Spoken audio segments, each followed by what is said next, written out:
Assalamualaikum warahmatullahi wabarakatuh. Halo teman-teman, pada video kali ini saya akan membahas tentang tradisi lisan. Salah satu bentuk warisan budaya yang sangat penting dalam kehidupan masyarakat Indonesia. Indonesia dikenal sebagai negara yang kaya akan budaya, suku, dan bahasa. Di tengah perkembangan teknologi dan media digital yang sangat pesat, masih ada satu bentuk kebudayaan yang diwariskan secara turun-temurun, yaitu tradisi lisan.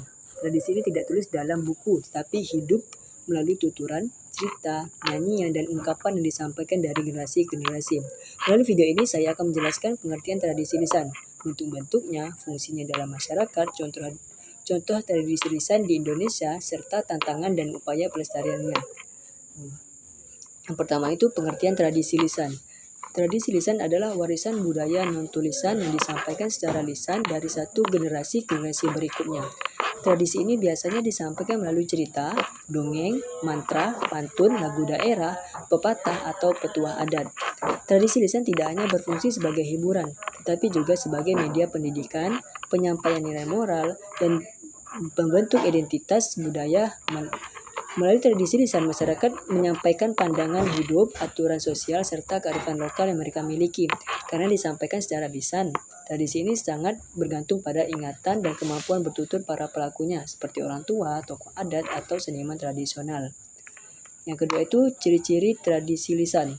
Tradisi lisan memiliki beberapa ciri utama, antara lain disampaikan secara lisan, bukan dalam bentuk tulisan, bersifat turun-temurun, diwariskan dari generasi-generasi, mengandung nilai budaya dan moral seperti nasihat, ajaran hidup, dan norma sosial, mengalami variasi, karena setiap penutur bisa menyampaikan dengan gaya berbeda, berkaitan erat dengan kehidupan masyarakat seperti adat, kepercayaan, dan lingkungan sekitar.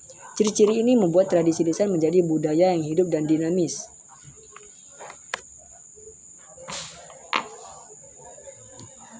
Yang ketiga, bentuk-bentuk tradisi lisan. Tradisi lisan memiliki banyak bentuk, beberapa diantaranya adalah yang pertama itu cerita rakyat.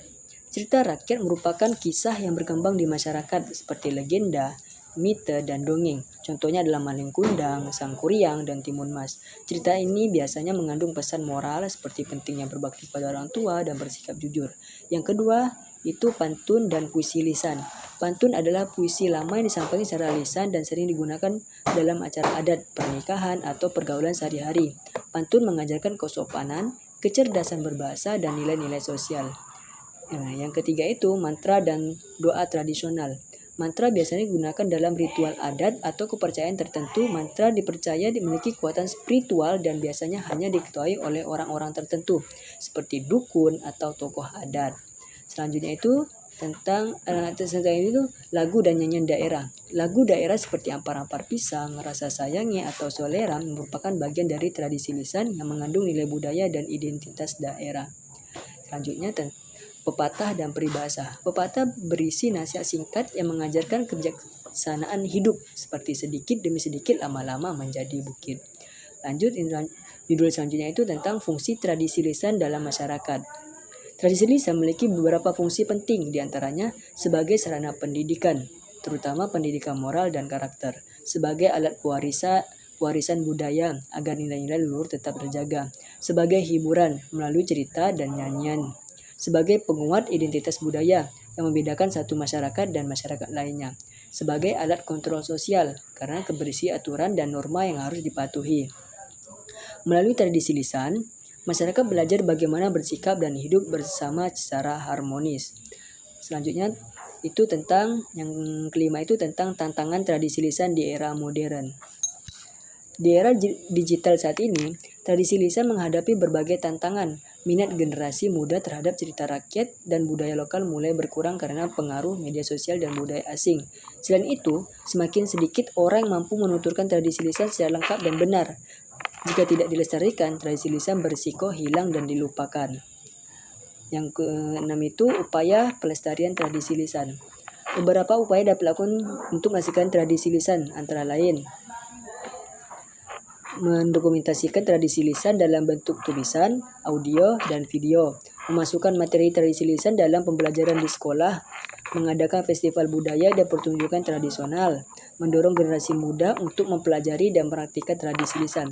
Dengan cara ini, tradisi lisan dapat tetap hidup dan dikenal oleh generasi selanjutnya. Nah, sebagai penutup, tradisi lisan merupakan warisan budaya yang sangat berharga. Tradisi ini tidak hanya berisi cerita, tetapi juga mengandung nilai moral, kearifan lokal, dan identitas bangsa. Sebagai generasi muda, kita memiliki tanggung jawab untuk menjaga dan melestarikan tradisi lisan agar tidak hilang di telan zaman. Dengan mengenal dan mempelajarinya, kita turut menjaga kejayaan budaya Indonesia. Terima kasih telah menyimak video ini. Wassalamualaikum warahmatullahi wabarakatuh.